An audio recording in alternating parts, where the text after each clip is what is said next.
Zibby Owens, and you're listening to the Webby-nominated podcast, Moms Don't Have Time to Read Books. Book of the Month Club is this week's sponsor. They're offering listeners their first book for only $5 with code ZIBBY, Z-I-B-B-Y. Again, that's code ZIBBY for your first book for $5 to Book of the Month Club, which, by the way, is amazing. I subscribe every month. I get to pick from 5 of their favorite books.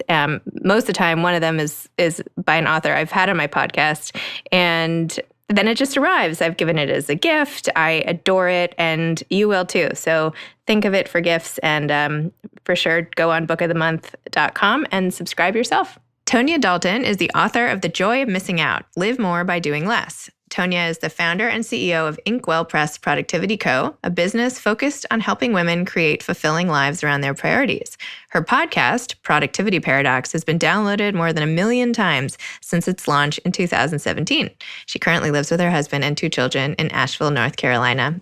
Welcome, Tonya. Thanks for coming on Moms Don't Have Time to Read Books. Thank you so much for having me. I'm so excited to be here. Oh, it's so great to have you here in person. I love it. I do too. I love that we're doing this in person because most podcasts you do either, video or you do over the phone. And this is just so nice. And I feel like I have followed you for a long time, and it's so nice to finally get to meet you. No, it's so different. I feel like when you're actually with someone, you can have a normal conversation and look them in the eye, and it's much harder for me to do over the phone. I agree. You get those awkward pauses. This is just nice. Yeah. Hanging out. Getting to know each other, Anyway, so in that vein, can you tell everybody what The Joy of Missing Out is about? This is your first book. It is, yes. I am so excited about The Joy of Missing Out because honestly, it is more than a book to me. It's a movement to really help women stop feeling that heavy burden of busy. I feel like we think that we are supposed to be busy, and when we're not busy, we are somehow failing. So the book really is about how do you create a life for yourself that isn't busy, is really focused on what matters most, but still, allowing you to get the things done that you need to get done. Because you still got to do laundry, you still got to pay the bills, you still have all those other things to do. So how do we make it so that we have a priority-centered life while still focusing on what matters most and using the majority of our time to do that? So it really is a system to create that in your own life, which is what I'm excited about. What do you do? What's the system? That's a good question. We walk through the 4 steps in the book of discovery, clarity, simplicity, and harmony. And each one is designed to build upon the last. So the first step really is discovery, because I think this is why productivity has failed so many people. While I hear from people, they're like, oh, I've tried all these systems, they don't really work for me. I truly believe it's because there's this whole rigid system, and you are supposed to wrap your life around that. And it doesn't work because we have things that we're good at and things that we don't like and things that are weaknesses and all those things. And we're trying to fit this very rigid system. So I truly believe that it is you and your priorities that sit front and center, and then we wrap the whole system and work it around you so that your priorities, your purpose, your passion, that is the center point, and everything works around that. It plays to your strengths, it plays to your weaknesses. So that's the first step, is really discovering who you are, what's your purpose, what's your passion, what are your priorities, and then we build on that and we talk about clarity. So let's clarify, how do you spend the majority of your day on what's truly important? How do you prioritize? How do you figure out where to spend your time, your energy, and your focus? And then that third step is all about simplicity, because you do still have to pay the bills. You still have to do the laundry. You have all those little tasks that have to be done. So how do we make it so that those things are not taking up the majority of our time? So that they're still happening, still getting done, but they're not the stress and they're not the focus of our day. And then the fourth step is harmony, which is let's bring this all together and create harmony in our lives. So I talk about in the book that there's no balance. We don't want balance. If everything is balanced and perfectly even, we're not really moving in any direction. We're not growing in our personal life. We're not growing professionally. We have to lean into priorities. So let's do away with that idea of balance, and let's really figure out how to use all these 3 steps we've done, the discovery, the clarity, and the simplicity. How do we bring that all together to create harmony in our own lives? So it all kind of wraps together. Wow.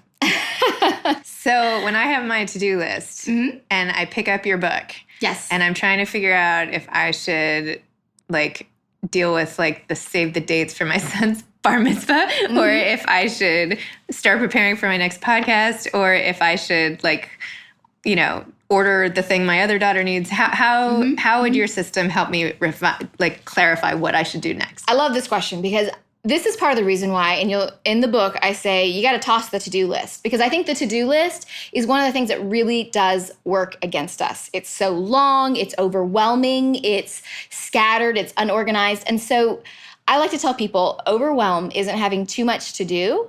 It's not knowing where to start. And a to-do list doesn't tell you where to start.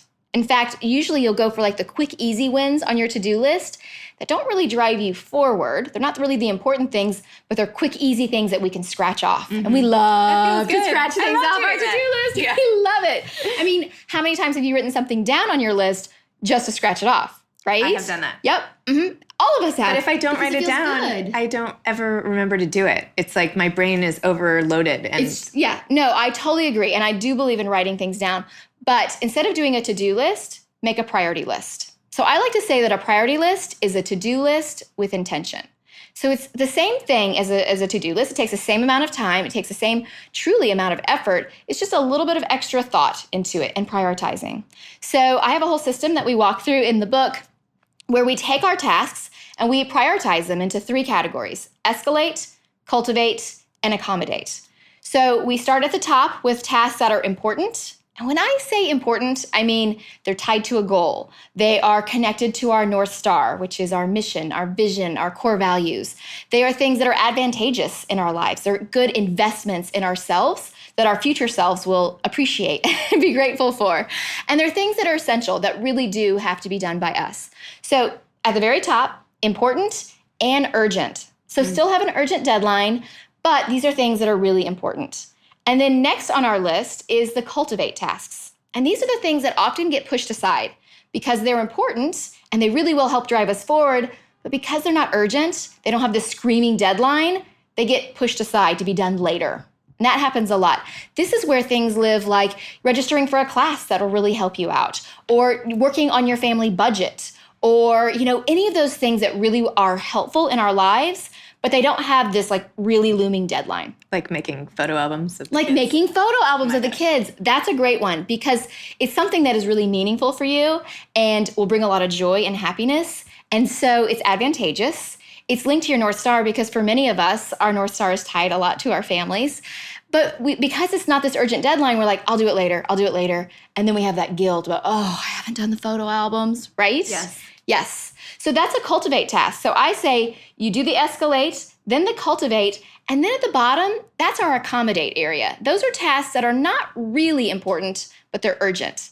And here's the thing is so often we tackle those first because they're urgent. They're like screaming out at us. They're the fires. They're the things with the exclamation marks. It's returning the t-shirt to Target. It's running to the dry cleaners. It's those things that need to be done, but we're starting our day there instead of just accommodating them and squeezing them into our day and focusing our time instead on that escalate and that cultivate level.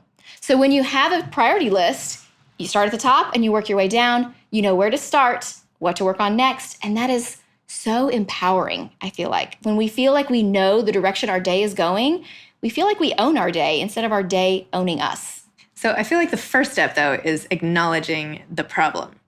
Like, that's always the first step, isn't it? Like that life is chaos and you're overwhelmed. Yes. And then turning to a system like yours. Yes. And being like, okay, I'm going to actually now step back and think through this whole thing. Because that's like a big leap. And like sometimes I feel like you don't have the time to even like step back from the day-to-day urgency stuff. It's true. But that's that whole idea of investing in yourself, right? That you think to yourself, I don't have the time. But really, we do have the time. We just need to prioritize it. No, you're absolutely right. I'm not saying... Oh, no. No, I thumbs up on the book and the plan and good job with your business and everything. You're on the right track. I didn't mean... No. It's not worth spending time. I just mean like when I like try to wrap my head around, should I do this? Like it just... Then you still have to take a step back to like think about things in a... Yes.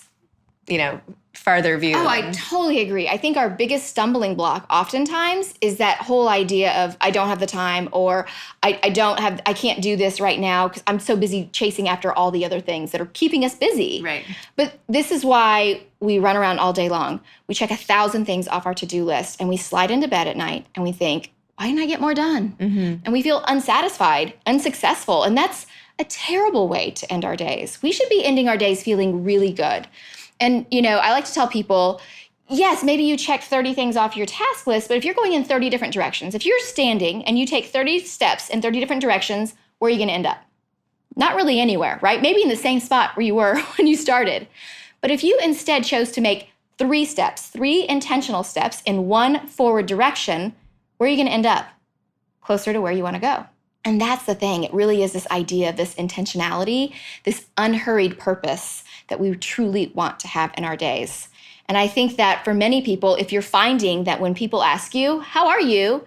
And you're answering with that word busy all the time, that's a sign that we need to change because we don't want to be busy. Busy feels exhausting. Busy feels just, it doesn't feel heart-filling, you know? I think we're so busy filling our days, we're not taking the time to fill our souls. And when we live a life that's truly focused on our priorities, we end our days feeling so satisfied and so much more successful. And that is what I want for women everywhere, is to feel this really great feeling when their head hits the pillow at the end of the day. I feel like you should run for office. Have you thought about that? Oh my gosh, no, thank you. So like self-possessed and put together with like such a platform. I don't know. I feel like I could see you getting up there. I don't know. Just I'll start with the JOMO movement. That's where we're going. Back pocket. So now let's see the like not so perfect side of you. In the book, you reveal that you basically had this major meltdown on the floor. You couldn't figure out what to do next. You were a mess, and that's part of how you came up with devising this whole system. So let us see a little bit of the mess side. Yeah, I like how you said there's a story of me. Like there's lots of times where I fall apart. This is what I find interesting when I tell people like, they'll say, I really struggle sometimes with motivation or procrastination. And I'll say, oh yes, I deal with that. And they're like, hold on, what? You're a productivity expert. I'm like, well, I'm still a human, right? So we still struggle with it. It's all learning about who you are and then how do you best deal with it.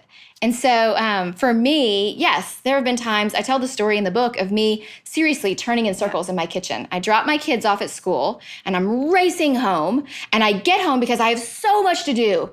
And I stand in my kitchen and I'm like, where do I start? Do I do here? Do I do this? Do I do that? And I literally turned in circles and I collapsed and cried for 15 minutes. And then when I cried, I was so irritated and angry with myself for wasting that time crying that I just get up and I just push myself forward, right? And that's the worst feeling in the world. So, I went through this phase in my life where I was experiencing this a lot, where I was experiencing a lot of this frustration of not really knowing where I should spend my days because I was wearing myself out. And I was so tired of being worn out and quite frankly, disappointed in myself. God, there's nothing worse than feeling disappointed in yourself, right? So I got tired of that. I have this story. I don't even tell it in the book, but this time where I am standing in the kitchen and I'm stirring a pot of spaghetti and Kate and Jack are playing at my feet, which is where the kids always are when you're cooking anything, hanging onto your pants leg when they're that age. And I hear the garage door open and I'm so relieved that my husband is home. I'm like, okay, great. He's home. He's going to help take care of the kids. And I'm sitting there stirring this pot of spaghetti, and he doesn't come in. And a minute passes, and 2 minutes pass, and 3 minutes pass. And about 4 minutes, I've about lost it. Like steam is coming out of my ears. And I stomp over to the garage door, and I fling it open, and I see him sitting in his car, listening to some radio bit, laughing at it. And I love my husband, but I was so mad because I thought to myself, what? I cannot believe that he is out there enjoying himself. I would never do that for myself. And that was my moment where I went, I would never give myself 5 minutes to enjoy laughing in the car. I wouldn't allow myself just a little bit of time and space to transition from work into home. I wouldn't give myself, why was it that I felt like I had to fill my day so much that I couldn't even gift myself 5 minutes? And that was, for me, a big transition. That was when I was like, okay, I've got to make a change.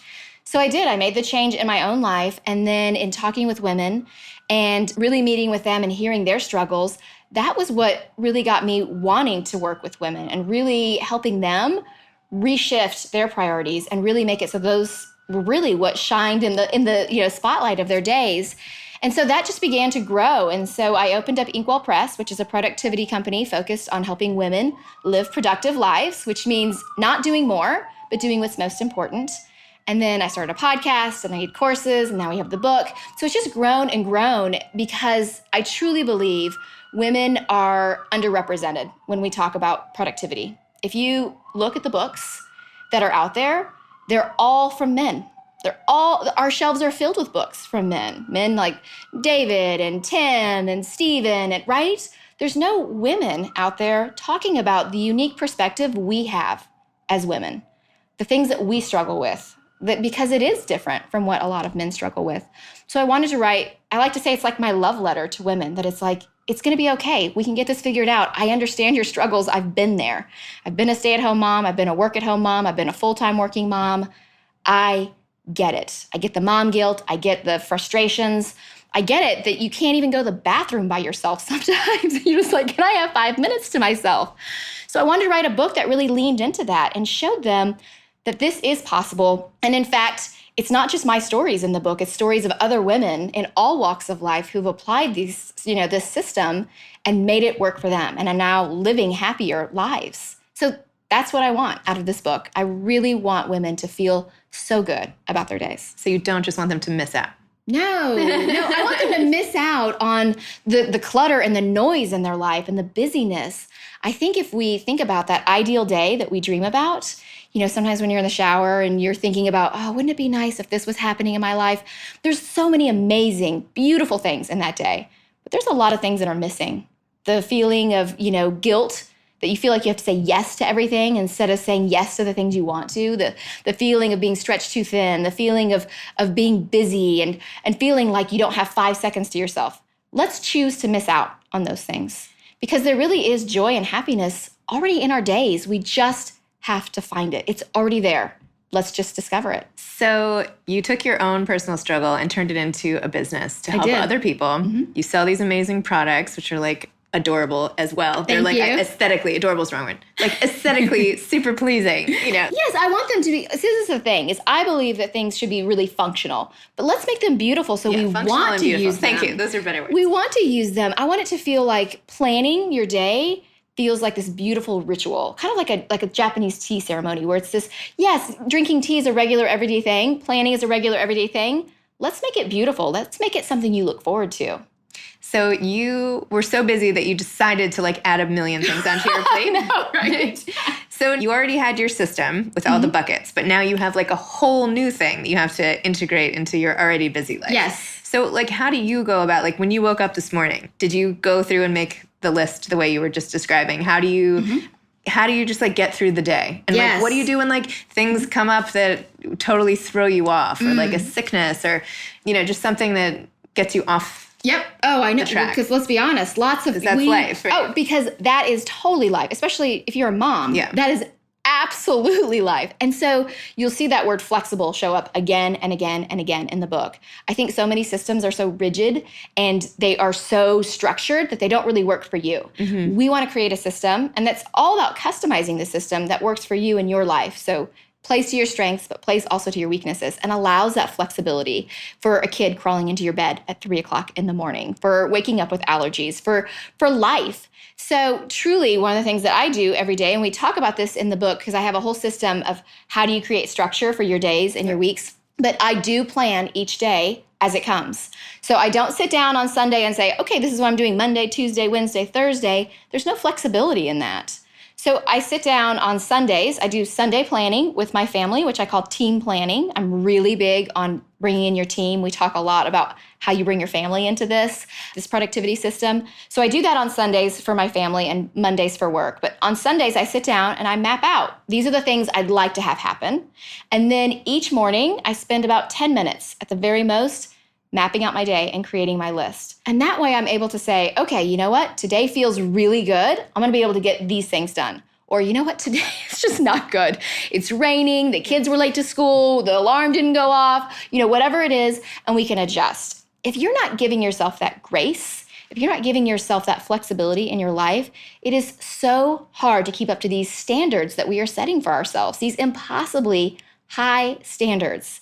So, if you plan out every single day of the week and Tuesday is just a hot mess, but you've already planned everything you're doing Wednesday, you wake up Wednesday with Tuesday's tasks and Wednesday's tasks. It's no wonder that we feel exhausted and it's not even 8 a.m., right? Because we already feel like we have failed before we've gotten out of bed. because we're already behind. So let's do away with that. Let's just spend 5-10 minutes at the start of each day planning what you want to do for that day. We walk through that whole system in the book. So it's really, I like to say it's all, simple, huge movements. And the fact that they are really easy to implement, they're very, very simple to do, yet monumental in the impact it can make on your day. It really can make a huge difference. So tell me about this becoming a book. When did you decide you wanted the system to be memorialized and, Yes. rolled out across the world for everybody to use? And when did you write? Like, when do you like to write? Do you write in the morning? Do you write? And do you go to a coffee shop? And give me a mental image of. Yes. So I've wanted to be an author since I was 12 years old, standing in the front of Mr. Carlisle's 6th grade classroom. So this has always Hi, been... Mr. Carlisle. Thanks for the lessons. Thanks for the lessons, because it really did plant this seed. And I would revisit this goal of mine to write a book. And of course, when I was in the 6th grade, I wasn't like, I'm going to write a productivity book with systems in it. It was more like, I want to write a book and I want to be an author because I love to write. So each year I'd kind of revisit it and I would be like, no, this is not the right time. This is going on.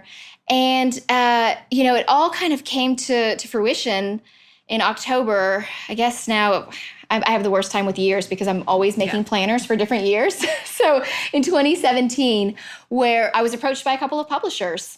I was actually approached by 2 publishers who told me they wanted to publish my book. Amazing. It was amazing because I've been doing my podcast at that point for probably like a year and a half maybe. And they were listening to my podcast episodes. They were like, we think you got a book in you. And I was like, oh my gosh, this is what I've always dreamed of. So I sat down and I actually said no to those opportunities. So we talk about this whole idea of finding your yes, that it feels like, ooh, should I have said yes to that? I said no because I wanted to give myself space to really map it out. I didn't want to just write a book. I wanted to write the book that I was made to write. That's what I wanted. So I wanted to spend some time really figuring out and mapping it all out. And then I mapped it out, and then I started the actual writing process. So I started mapping that out. So they approached me in October. I started mapping it out in January. Then I brought it to the publishing world in June, July. And throughout that whole entire process, I just started writing. My heart was on fire with this book. I was so excited to write it. I was getting up around 4:20 in the morning to write. I'm not a morning person, but... You must be. Well, it's funny because I'm not. If you ask my mom, she's like, oh, she is not a morning person. But I think that for me, waking up that early and having that time for myself, that the whole house is quiet and no one is up, no one is asking me for anything, at work or the kids or anyone, and it's fully my time, even though I'm not a morning person, that just fulfills me, having that time and space for myself. So I get up. What time do you go to bed then if you get up at 4:20? I go to bed around 10 or so. Yeah. Okay. So not too early, not too late. Okay, just wondering. Yes. Okay, keep going. Sorry. Oh, no. Let me just cry a little more. It's okay. How much TV are you watching? Right. Well, and that was one of the things that I chose to do. I told my husband, I said, no new TV shows. Mm-hmm. I'm not going to be tempted to binge watch a TV show because I am gifting my time to the book. Last night, my husband was like, I can't believe you haven't watched Veep. We should just watch all of it start to finish every season. And I was like, what? I'm already stressed out about how I'm going to fit in the next season of Mrs. Maisel when it comes out. Oh my gosh, yes. Right? I'm like, how am I going to fit in all of Veep? What? No. Yes.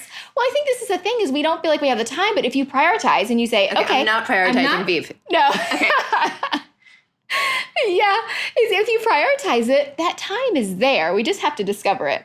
So I get up, I drink 16 ounces of water. That's my first thing I do. I thought you were going to say coffee, but okay, fine. No, water. I drink water because I did a little bit of research and I found that we wake up dehydrated. That's why we're grumpy. That's why we're tired, because we haven't had anything to drink for 8 hours. So when I started drinking 16 ounces of water first thing, I made that into a habit, and we talk about habits in the book.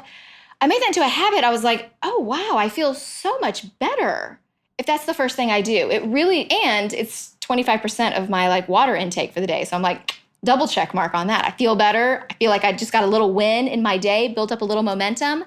And then, I brush my teeth. I go out into the living room. I generally start the fire because I live in the mountains of North Carolina. So it's generally cold in the morning. I light the fire. I do some stretches. I sit on my couch. That's where I like to write. And I write. And I write, and I write, and I write. And then probably around 6 o'clock, I close the computer up, and I go and I wake my kids up for the day. And then I come back downstairs, and I get back in bed with my husband for 10 minutes. And that is what I call my $1 million minutes. That is time that I'm very intentional with my marriage, where I focus in on my husband for 10 minutes. A lot of times we may not even talk. Sometimes we're just like cuddling in bed. Sometimes it's... What are we doing in these 10 minutes here? Generally, there's a lot of laughing. So the kids are awake, and now you're back in bed. I'm back in bed, and we're just kind of there. And you've locked the door, and this is we're not doing that kind of thing. Okay. We're just really kind of connecting. All right, fine. Yes. I mean, I'm not saying that hasn't happened, but it's more connecting. And so a lot of times we're laughing, or we're just kind of chatting, or we're just kind of sitting there together, being very intentional. And I call it my $1 million minutes because, quite frankly, if that time was gone tomorrow, I would pay $1 million to get it back. Oh, because it is literally makes me want to cry. And I feel like we have these $1 million minutes throughout our day. But a lot of times we allow them to slip through our fingers. You know, when our kids come in the kitchen and we're busy making dinner and they want to tell us something that happened at school and we don't feel like we can stop and really give them the attention. But if we really, years from now when our kids are gone from the house, we will wish for those moments, won't we? We will long for those moments. And it's hard to remember that when you're in the trenches. It is so hard. And so I try to be really intentional and try to give everybody in my family a little bit of $1 million minutes each day, my unfocused time, or not unfocused, my truly focused time on them, where I'm giving them me and they're giving me them. And that deepens our relationship. And I know that time is so precious and valuable. So what is like your secret advice? Like when everything falls off the rails, secret advice. Like what is it that's bad that you do? I feel like you have like your whole life is like honed to perfection. But nobody can do that. No, so, nobody can do that. What do you do when like, you're having like the worst day ever? Do you like go eat secretly in the closet? Do you like, what's your advice? I will go read books non-stop. No, that does not count. That doesn't count? No, that is not what I was looking for. No, because when I read books, I get seriously antisocial. Nobody come bother me. All right, you're not going to admit it. That's okay. You don't have to. You can just put more on the perfection. But no, I am, and by no means perfect, because none of us are. I have my own weaknesses and the things, I have moments of crying in the closet because I don't want the kids to know I'm crying, crumpled up in a heap. I am no different than anyone else. And that's I'm just playing with you. No, I know. I'm so impressed by how together you are. So. But I think this is the thing is that, all these things that I do in my life, I truly believe any woman can do, because I like to say I'm nothing special. I mean, my mom thinks I'm special. My husband thinks I'm special, but I'm not unique. I just am very intentional about how I choose to spend my time, because your time, your focus, and your energy are these resources that we have that are gifts. And we hand them out to anyone and everyone on the street. Strangers on the street, we're handing them out like they're just, dollar bills that we have to pass out. And instead, let's choose to really invest them. So it really is this whole idea of being mindful and being intentional with how we gift our time, because the time you give, that is a gift that you're giving to other people. So what is on your horizon next? What are you about to make time for? What's new? What's coming up? Well, really, this book. I mean, honestly, I have, all leading up to this for the past year, I've been preparing my family and I've been preparing my team at work to say, this book is the priority for this season in my life. And so I'm going to be traveling more, and I'm going to be, doing more interviews, and I'm going to be focused on the book. And this builds in that whole idea of harmony, that this is my priority I'm leaning into. And after the new year, I've already made plans to lean back into family time and lean a little bit heavier into that. So that's really been that's the focus right now for me, is really getting this book into the hands of as many women as I can, getting this Joy of Missing Out movement, this JOMO movement going, because the women who've read the book have been so excited and they are wanting to help spread the movement. And so I truly believe that when we come together as women, we are capable of doing amazing, incredible things. So that is what I want. That's what I'm focusing on. And just quickly on your podcast. Yes. So you've had over 1 million downloads. That's amazing. Thank you. How did you do that? Well, I really focus. I'm intentional. I knew you'd be surprised to hear that word come up. With my podcast, each season is a focus, and I have a topic that we cover. And because I'm a former teacher, I think of everything that I do, the writing of the book, the podcast, as curriculum. So it's all these little mini kind of things that work together and weave together to create a comprehensive season. So you're at one place at the start of the season, 13 episodes later, I'm getting you to an end point. And each episode is about 20 minutes or so long. So I feel like they're really bite-sized where people can listen to it on their commute, and they're very actionable. I have lots of downloads. I have lots of exercises and things like that that people can really easily implement. So I think that's been really good for me, is that word of mouth. People have loved the podcast. They love what they get out of it. It's almost like taking a course for free. And how do they find the podcast? It's Productivity Paradox, and you can find my podcast. You can find information about my Tonya TV episodes because I do videos as well, and everything at TonyaDalton.com. So Tonya with an O and a Y. TonyaDalton.com is the best place to find my podcast and everything else. Amazing. And do you have any parting advice to anyone else about to tackle a book project? Yes. Here's what I would tell you. We think that when it comes to our big goals and our big dreams, that it takes these giant leaps, especially these giant leaps of faith. And I'm here to tell you, it's okay to start small. Choose one teeny tiny step to get started. One little step that maybe feels insignificant, but once you do it, that will build your momentum. That's your springboard. Because once you take one step, it's easier to take 2 steps. And then it becomes easier to take a third, bigger step. And then maybe by the time you get to the 7th step, you are already running and you're off and going. And I think that's the thing that we undervalue. We undervalue the small steps that really do push us forward. One tiny step each and every day gets you so much closer than if you wait and wait and wait for one giant step. So start today. Start small, but start with something that feels really manageable. Get that win and use that momentum as the wind behind your back. Love it. Well, thank you so much for coming on Moms Don't Have Time to Read Books and for sharing all of your tips and inspiring people to be like you and get their lives under control. Thank you. Seriously. Thank you so much for having me. It was great being here. Oh, thanks for coming. This episode has been sponsored by Book of the Month Club. Bookofthemonth.com. Enter code ZIBBY to get your first book for $5. Thanks for listening to Moms Don't Have Time to Read Books. You can follow me on Instagram at Moms Don't Have Time to Read Books. Thanks so much to Steve and Ryan at Texture Sound for the sound editing. And thank you to Morning Moon Productions for providing this fantastic intro and outro music. Thanks for listening. You could always email me at zibby@zibbyowens.com.